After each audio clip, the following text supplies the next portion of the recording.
सभी साथियों को नमस्कार।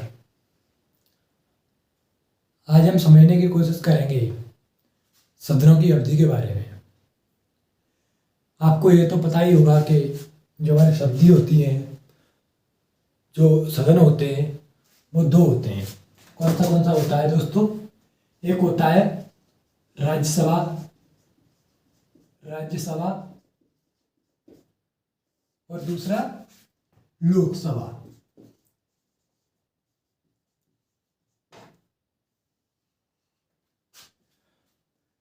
ठीक है, हमने ये जानने की कोशिश की कि सदन के तीन अंग होते हैं। पिछली वीडियो में हमने जानने की कोशिश की थी कि सदन के तीन अंग होते हैं। अगर आपको इस रिलेटेड कोई डाउट है तो आप हमारी प्लेलिस्ट में जा कर के सदनों के बारे में जानकारी प्राप्त कर सकते हैं। सदनों की संरचना पर हमने पर्टिकुलर एक वीडियो बनाया था। उससे पहले हमारी काफ़ी वीडियो आ चुकी है। ये उसी सीरीज की अगली वीडियो है। तो हम स्टार्ट करते हैं समय की बर्बादी न करते हुए दोस्तों। तो अब सबसे पहले कहते हैं जो राज्यसभा का जो गठन है वो 1952 में हुआ था। कब हुआ था साथियों? 1952 में। 1952 में स्थापित हुआ राज्यसभा। पहली बार 1952 में स्थापित हुई। यह एक निरंतर चलने वाली संस्था है। ये संस्था है, ये निरंतर चलती है, ये कभी विघटित नहीं होती है। मतलब कि ये लोकसभा है, ये क्या 5 साल के लिए होती है। 5 वर्ष बाद खुद ये समाप्त हो जाती है या फिर विघटित हो जाती है, मतलब खत्म हो जाती है ये। ठीक है, और ये हमारी जो संस्था है राज्यसभा, ये निरंतर चलने वाली संस्था है। ठीक है, पहले हम पर्टिकुलर एक राज्यसभा के बारे में जानेंगे, उसके बाद हम लोकसभा के बारे में जानेंगे। तो दोस्तों अगर वैसे बात की जाए इसकी, तो करीब करीब इसका जो कार्यकाल होता है, वो होता है 6 वर्ष का, 6 साल का। तो एक तरह से कह सकते हैं कि ये पूरी तरह विघटित नहीं होती है। क्या होता है कि जो 1/3 मेंबर है, लोग जो राज्यसभा के मेंबर हैं, 1/3 उसके मेंबर हर 2 साल में सेवानिवृत्त हो जाते हैं। हर 2 साल में सेवानिवृत्त हो जाते हैं। ठीक है, अब उसके बाद में जो 1/3 सीट खाली हुई हैं उन पर दोबारा फिर चुनाव होता है। फिर चुनाव होगा, दोबारा 1/3 सीट खाली हो गई, हमारा चुनाव हो जाएगा और ये 1/3 सीटें भर जाएंगी। ठीक है, जो यहाँ पे जो सेवानिवृत्त हुए हैं दोस्तों, तो सबसे पहली बात यह है कि इनको कोई वो नहीं है कि मतलब कि ये एक ही बार इलेक्शन लड़ सकते हैं, या जितनी बार भी इलेक्शन लड़ना चाहें लड़ सकते हैं अपने इंडिया में। ठीक है, तो संविधान ने क्या किया था कि जो इसकी राज्य अवधि है, संविधान ने इसकी ये निर्धारित नहीं की थी, मतलब कि ये जो लोग हैं वो कितने साल तक रहेंगे। जैसे 2 साल तक एक जो कोई व्यक्ति चुन करके आता है उसका कार्यकाल होता है 2 साल का। 2 साल बाद वो सेवानिवृत्त हुआ। सेवानिवृत्त होने के बाद में वो अपने दोबारा इलेक्शन लड़ सकता है, और जो सेवानिवृत्त जो सीट खाली हुई है उन पर दोबारा फिर इलेक्शन होगा। ठीक है, फिर जो संविधान था हमारा, उसने क्या कहा था कि उस टाइम पे संविधान ने ये बात संसद के ऊपर छोड़ दी थी कि आप चाहें वैसे इनको सेवानिवृत्त कर सकते हैं और चाहे वैसे अपने इलेक्शन कर सकते हैं, मतलब जो लोग चुन करके आ रहे हैं वो।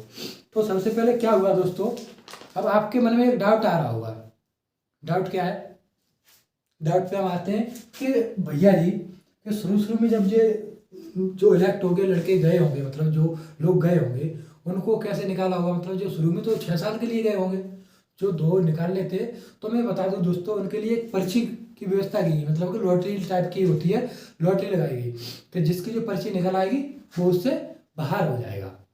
ठीक है, राष्ट्रपति ने अपनी लॉटरी लगाई, उसके बाद में जो लोग चुने गए उनको 2 साल बाद बाहर कर दिया, फिर बाई इलेक्शन के थ्रू उन सीटों को भर लिया गया। तो जो जनप्रतिनिधित्व नियम है, अधिनियम, उन्होंने इसकी क्या कहा? प्रतिनिधित्व अधिनियम था, उसमें उन्होंने कहा था, अधिनियम 1951 में किसने? संसद ने कहा कि हम इनको जो है, इनका कार्यकाल है, मतलब जो राज्यसभा कार्यकाल है वो कब तक रखना चाहते हैं? 6 साल तक। ठीक है, हमने ये समझने की मोटे तौर पर हमने बात की कि अब हम थोड़ी बात कर लेते हैं लोकसभा के बारे में। तो देखो, लोकसभा ये थी एक निरंतर चलने वाली संस्था, पर एक निरंतर चलने वाली संस्था नहीं है।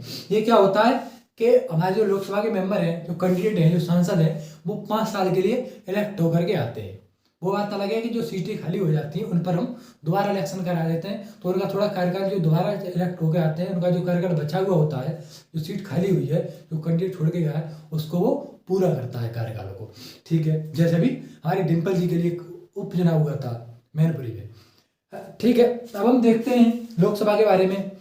तो राज्यसभा से थोड़ी अलग है, इसमें क्या है कि निरंतर चलने वाली संस्था नहीं है, ये 5 साल बाद वेटेड हो जाती है, मतलब खत्म हो जाती है। 5 साल के बाद दोबारा इलेक्शन होगा, फिर उसके बाद दोबारा चुन करके आएंगे उसको, मतलब खुद ही वेटेड हो जाती है, इसको कोई वेटेड करने का काम नहीं। मतलब 5 साल के लिए गए, 5 साल बाद इलेक्शन हो जाएगा, इलेक्शन से 6 महीने पहले या उसके बाद उनका कार्यकाल खत्म हो जाएगा और इलेक्शन 6 महीने के अंदर अंदर इनको चुन करके भेज दिया जाएगा। उसके बाद में मतलब कि इनको एक बात और हमारे संविधान में कही गई कि ये मतलब कि वो लोग कहेंगे, मतलब न्यायालय, राज्यसभा तो निरंतर चल रही है संस्था, ये रेगुलर चल रही है, तो उन्होंने संविधान में एक पावर दिया कि ये न्यायालय को कोई भी वो नहीं कर सकता है, मतलब कह रहे चैलेंज नहीं कर सकता, एक तरह से हम कह सकते हैं। ठीक है, तो इसके बाद क्या होता है कि देखो, अब आपका विचार आ रहे होंगे कि सर इसकी जो अवधि है क्या वो बढ़ाई जा सकती है? तो हाँ जी, बिल्कुल बढ़ाई जा सकती है। आपातकालीन स्थिति में दोस्तों इसकी जो अवधि है वो 1 वर्ष तक बढ़ाई जा सकती है।